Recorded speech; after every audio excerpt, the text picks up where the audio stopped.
ಹುಬ್ಬಳ್ಳಿನಲ್ಲಿ ಜೋಶಿ ಅವರು ಮಾತನಾಡಿದ್ರು. ಆ ಬಾಲಕಿಯನ್ನು ಕೊಂದು ಪೈಶಾಚಿಕ ಕೃತ್ಯವನ್ನು ಎಸಗಿದಂತಹದ್ದು ಪೊಲೀಸರ ವೈಫಲ್ಯ ಪ್ರಕರಣದಲ್ಲಿ ಎದ್ದು ಕಾಣ್ತಾ ಇದೆ ಅಂತ. ಆರೋಪಿಗಳಿಗೆ ಪೊಲೀಸರ ಭಯವೇ ಇಲ್ಲದ ಹಾಗಾಗಿದೆ. ಹಾಗಾಗಿ ಇಂಥ ಕೃತ್ಯಗಳು ನಡೀತಾ ಇರೋದು. ಹುಬ್ಬಳ್ಳಿಯಲ್ಲಿ ಮೇಲಿಂದ ಮೇಲೆ ಇಂಥ ಘಟನೆಗಳು ನಡೀತಾ ಇವೆ. ಪೊಲೀಸರು ಕಾನೂನು ಸುವ್ಯವಸ್ಥೆಯನ್ನು ಸರಿಯಾಗಿ ಪಾಲಿಸ್ತಾ ಇಲ್ಲ ಅಂತ ಪಬ್ಲಿಕ್ ಟಿವಿಗೆ ಬಿಜೆಪಿ ಶಾಸಕ ಮಹೇಶ್ ತೆಂಗಿನಕಾಯಿ ಅವರು ರಿಯಾಕ್ಟ್ ಮಾಡಿದ್ದಾರೆ. ಈಗಾಗಲೇ ಈ ಮಾಹಿತಿ ಬಗ್ಗೆ ಸಂಪೂರ್ಣವಾಗಿರ್ತಕ್ಕಂಥ ವಿವರಣೆ ನಾನು ತೆಗೆದುಕೊಂಡೇನೆ. ಪೊಲೀಸ್ ಕಮಿಷನರು DCP ಅವರ ಜೊತೆ ಮಾತಾಡಿದ್ದಾರೆ. ನಮ್ಮ ಅಲ್ಲಿ ಇರ್ತಕ್ಕಂಥ ಪಾಲಿಕೆ ಸದಸ್ಯರಾಗಿರ್ತಕ್ಕಂಥ ಸಿದ್ದು ಮುಗಲಿ ಶೆಟ್ಟರು, ಸಂತೋಷ್ ಚವ್ಹಾಣ್ ಅವರು, ಈಶ್ವರ್ ಗೌಡರು ಎಲ್ಲ ನಮ್ಮ ಪಾಲಿಕೆ ಸದಸ್ಯರು ಕೂಡ ಅಲ್ಲಿ ಇದ್ದಾರೆ.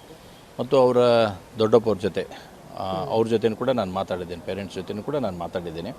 ಈಗ ಇವತ್ತು ಇದೊಂದು ಭಾಳ ಪೈಶಾಚಿಕವಾಗಿರ್ತಕ್ಕಂಥ ಕೃತ್ಯ ಹುಬ್ಬಳ್ಳಿಯಲ್ಲಿ ನಡೆದಿರ್ತಕ್ಕಂಥ ಘಟನೆ.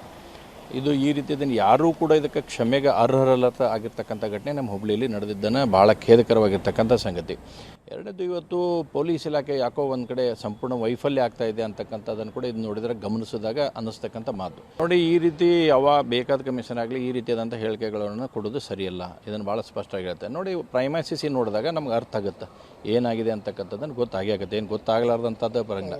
ನೀವೇನಾದರೂ ಸಮಸ್ಯೆಗೆ ಏನೋ ಕುತ್ತಿಗೆ ಈಚೆಗೆ ಮಾಡಿದ್ರಂದ್ರೆ ಏನಂತ ಅದ್ರ ಬಟ್ ಉಳಿದಿರ್ತಕ್ಕಂಥ ನೋಡಿದಾಗ ಸಮಸ್ಯೆ ಆಗಿರೋದಂಕರ ಸತ್ಯ ಅಂತಕ್ಕಂಥ ನನಗೂ ಇನ್ಫಾರ್ಮೇಷನ್ ಏನು ಕೊಟ್ಟಿದ್ದಾರೆ ಅದ್ರ ಬಗ್ಗೆ ನನಗೆ ಮಾಹಿತಿ ಸಿಕ್ಕಿದೆ.